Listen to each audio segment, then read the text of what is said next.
One of my favorite projects has to be creating tote bags. Hey guys, May Flom here, and I have printed out some stuff off my computer, and I've also done a Word file using the free converter tool that Brother has for your Scan and Cut, known as the type converter tool. Anyhow, I've got a tote bag, I've got iron-on vinyl, and I am ready to get crafty. A special request by my daughter. She picked the fonts, she picked the looks from a favorite musical, little phrase from a favorite musical, and off we go.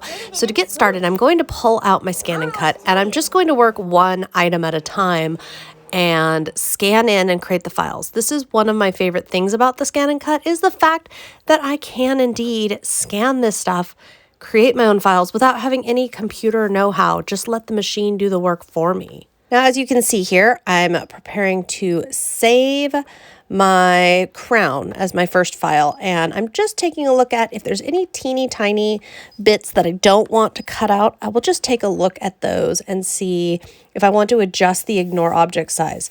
That's really useful at times. You can really get a better cut file. Be sure to take the time to take a look at it, to zoom in, to make sure that the cut file is exactly what you want, that all the little lines that you expect to be drawn are indeed going to be drawn. Once you are satisfied with that, and as you can see, I can zoom way in and be absolutely certain that everything looks the way I want it to look.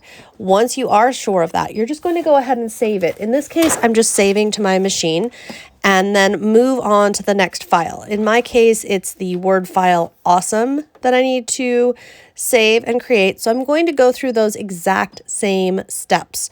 This time with the Word file awesome, recognizing it, I'm going to pull the edges in so that the exact cut file is the only thing that I'm saving. I'm not saving the whole entire mat. I'm going to make sure if I want the insides of the letters, I press that middle button there. That will save the outside lines as well as the inside lines for my cut file. It's a really super simple process. The Scan and Cut makes it really incredibly easy for me. And what I love about this is, for example, this font was not saving well on the type converter tool because of the overlap. It actually saved better this way.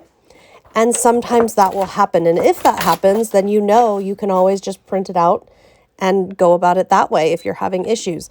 Now, there are ways around that are digital. However, that's not my area of expertise, so I didn't go for that. Now, once we're done, we can start pulling out our files. Now, you are going to want, in Edit, you're going to want to hit this little red button and select everything. As you can see, that's a lot of cuts. You want to unify that so that it's going to treat your file as one instead of treating each individual cut. And then we're going to size up. Now I'm going to want this quite big. So this is why on this project, because everything is so large, I'm going to work one item at a time and one color of heat transfer vinyl at a time. In this case, 9 inches wide seems good for my crown. I'm going to go ahead and cut this out. And the thing that I will make sure here is to click on that little tool button and turn the half cut on. This will cut out the vinyl, but not the transfer sheet.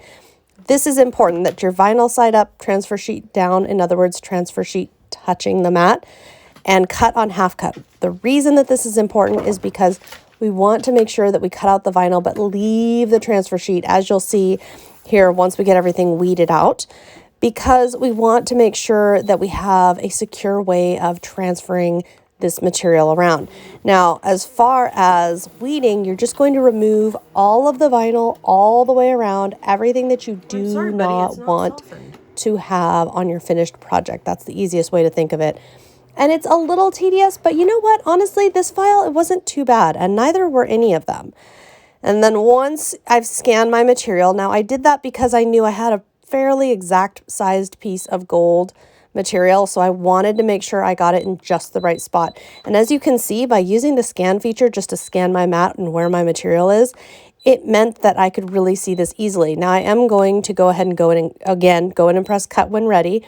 And now I'm going to go ahead and cut, this time with the confidence that it's going to fit. So we're going to repeat those steps for our other pieces.